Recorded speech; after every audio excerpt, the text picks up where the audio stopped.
The Freemasonic square and compass is not just a symbol that represents Freemasonry, a lodge, or a secret society.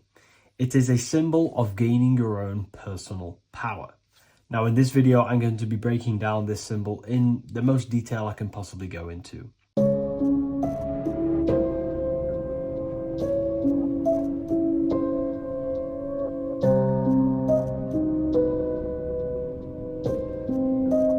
Most people live in a state of illusion.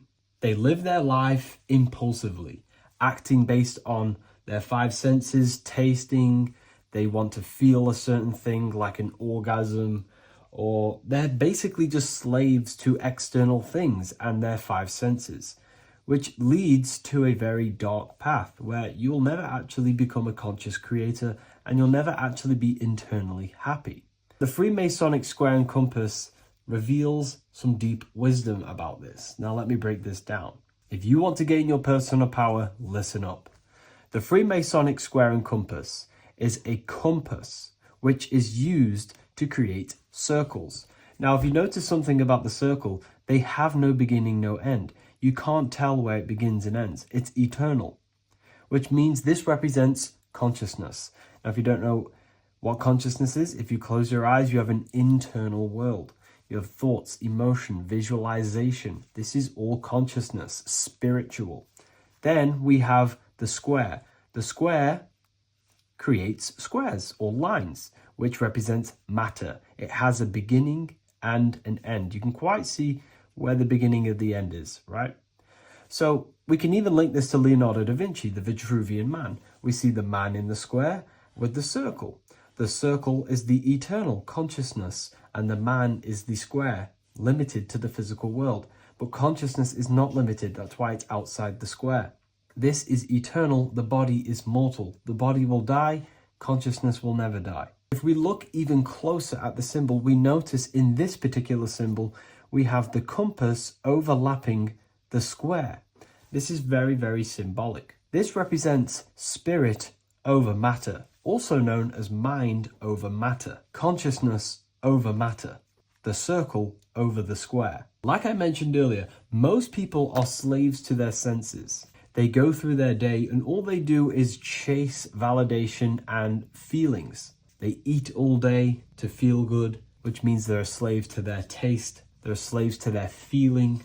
They masturbate, which means they're a slave to orgasms and external things. They're literally being governed by the external world controlling their internal world. They're literally living life on autopilot. And don't get me wrong, I was guilty of this too. We're all guilty of this when we join this world because we're not taught this sacred knowledge. Until you actually stop and recognize this, you'll be living life on autopilot, literally not even living. You'll be running off subconscious programs, seeking external validation and being ruled by these five senses.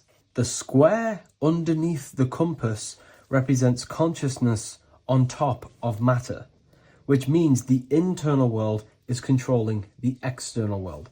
It is the mind controlling matter and not matter manipulating the mind. In the occult and esoteric world, it's very important that you are conscious of every action that you are taking in your day-to-day life. Never act subconsciously. Always be conscious. What are you thinking? What are you acting? What are you giving your attention? All of this is contributing towards creating because you are a creator. Consciousness is a creative force. You need to make sure that the compass is on top of the square, that your inner world is controlling the outer world and not the outer world controlling the inner. As I've mentioned in many videos before, the internal world of consciousness is what's producing the external world. Your life is just a result of every thought and emotion that you felt in the past. Everything you own, everything you possess, your friends are all reflections of your consciousness. They're all reflections of what you are thinking about. When you change your thinking, your external world starts to rearrange itself. On a basic level, this symbol represents the combination of spirit and matter. You are a spiritual being and a material being. You are heaven, the sky, and earth, the ground. You are heaven and earth, spirit and matter infused into one. You are a bridge between the divine and the earthly worlds. And you can bring down these higher realms of consciousness, thought, imagination, and emotions into a physical, tangible reality. To do this consciously, we need to make sure the external world is not manipulating the inner world. Because if your internal world is being controlled by external circumstances, for example, you have a circumstance happen in your reality, an emotion triggers inside of you, and that emotion is a command to create more of that. And the thoughts that you think are creating more of that negativity. So it's a constant cycle of negative manifestation if you let the external world control your internal world of consciousness. So we need to make sure the compass is on top of the square, that the internal world are commands and not reactions to create your external reality. And not only just to create, but to actually enjoy life. If we let the external world bother our internal world, this means that we have some sort of mental or emotional attachment to the external world. We need to detach from the external world. Why do I say that?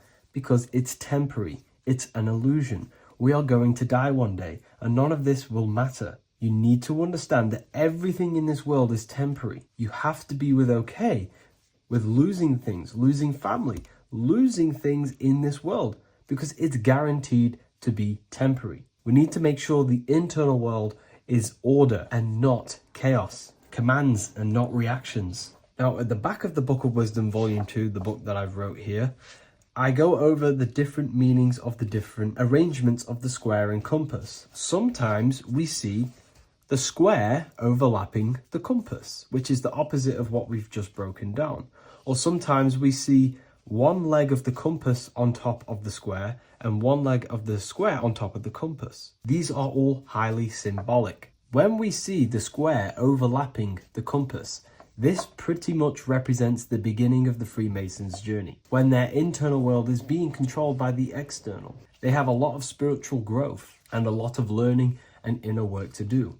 Now, when we see half and half, one leg of the square on top and one leg of the compass on top, this represents the Masons' gradual emergence from the material realm into the spiritual. This interplay of symbols reflects the process of gaining greater light and knowledge as the Masons ascend from material concerns towards spiritual enlightenment. And of course, we've just broken down what this means. This represents spirit over matter. They're not chasing external physical things anymore. They're actually chasing and gaining validation and happiness from spiritual growth, more knowledge and deeper understanding of consciousness and themselves. Most people chase external material things, which actually don't make you happy in the long run. You could be given £1 million today. In a week's time, you would be back to the same original state of consciousness and actually chasing more and more millions of pounds. It's because nothing physical in this tangible world will ever satisfy your internal world of consciousness. So through spiritual growth, we can actually become happy and seek higher understanding, higher consciousness, which actually satisfies us eternally. So when we see the compass on top of the square, it symbolizes the triumph of spirit over matter. This arrangement not only signifies the mastery of spirit over the material realm, but also represents the resurrection, ascent, and dominion of spiritual principles over all earthly conditions. It's all about gaining personal power and spiritual growth. It's all about spiritual evolution, going from matter to spirit. The external world controlling the internal world to the internal world ruling over the external world, where the mind becomes a powerful tool to actually create and command reality. The mind cannot create and command reality if it's being governed and tossed all over the place by external circumstances and thoughts. Here's a quick tip on how to know if your mind is controlling you. If your phone notification goes off and you're working on something and you instantly go to reach and pick up the phone as soon as the notification goes off, that is an indication that your mind is controlling you and you are not controlling it. The mind is the direction of consciousness. It directs the flow of your attention, your energy, your consciousness. So to practice to gain mind over matter is simply just meditation, allowing the mind to sit still and focus on one thing for long periods of time. And over time, this will gain mastery over your attention and your mind. If you are on your spiritual path, this should be your goal. Your internal world becoming the master. The mind becoming a vessel for you and not a vessel controlling you. It needs to become a command center and not a reaction.